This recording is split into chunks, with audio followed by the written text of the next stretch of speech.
ನಮಸ್ಕಾರ ವೀಕ್ಷಕರೇ, ವಿಟಿವಿ ಬಳ್ಳಾರಿಗೆ ಸ್ವಾಗತ. ನಾನು ನಿಮ್ಮ ಪ್ರೀತಿಯ ಬಿಂದು. ಇಂದು ನಾವು ಕರ್ನಾಟಕದ ವಿಜಯಪುರದಲ್ಲಿ ಇರುವ ಆ ಭವ್ಯವಾದ ಐತಿಹಾಸಿಕ ಕಟ್ಟಡ ಗೋಲ್ ಗುಂಬಾಸ್ ಇತಿಹಾಸ ಮತ್ತು ಕಟ್ಟಡದ ಆರಂಭವನ್ನು ತಿಳಿಯೋಣ. ಗೋಲ್ ಗುಂಬಾಸ್ 17ನೇ ಶತಮಾನದಲ್ಲಿ ಆದಿಲ್ ಶಾಹಿ ರಾಜವಂಶದ ಮೊಹಮ್ಮದ್ ಆದಿಲ್ ಶಾ ಅವರು ತಮ್ಮ ಸಮಾಧಿಗಾಗಿ ಕಟ್ಟಿಸಿದರು.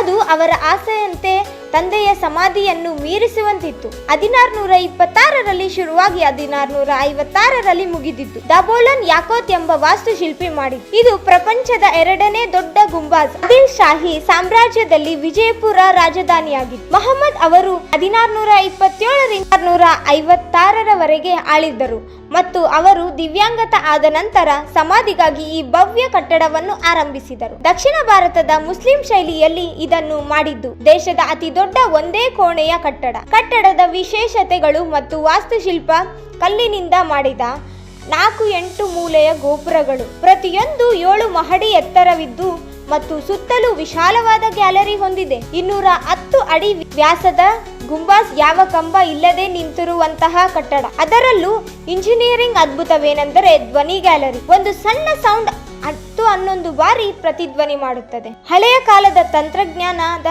ಮ್ಯಾಜಿಕ್ ಅಂತಾನೆ ಹೇಳಬಹುದು. ಗೋಲ್ ಗುಂಬಾಸ್ ಅಂದರೆ ಗೋಳಾಕಾರದ ಗುಂಬಾಸ್ ಎಂಬ ಪರ್ಷಿಯನ್ ಹೆಸರು. ಅದು ಆದಿಲ್ ಶಾಹಿ ಕಾಲದ ಕಲೆ, ಸಂಸ್ಕೃತಿ ಮತ್ತು ಇಂಜಿನಿಯರಿಂಗ್ ಮೈಲಿಗಲ್ಲು. ಪ್ರತಿ ವರ್ಷ ಲಕ್ಷಾಂತರ ಪ್ರವಾಸಿಗರು ಭೇಟಿ ನೀಡುತ್ತಾರೆ. ಇಂದಿಗೂ ಅದರ ಪ್ರತಿಧ್ವನಿ ಮತ್ತು ವಾಸ್ತುಶಿಲ್ಪ ಜನರನ್ನು ಆಕರ್ಷಿಸುತ್ತದೆ. ಕರ್ನಾಟಕದ ಪ್ರವಾಸಿ ತಾಣವಾಗಿ ಶಾಶ್ವತವಾಗಿ ಉಳಿದಿದೆ.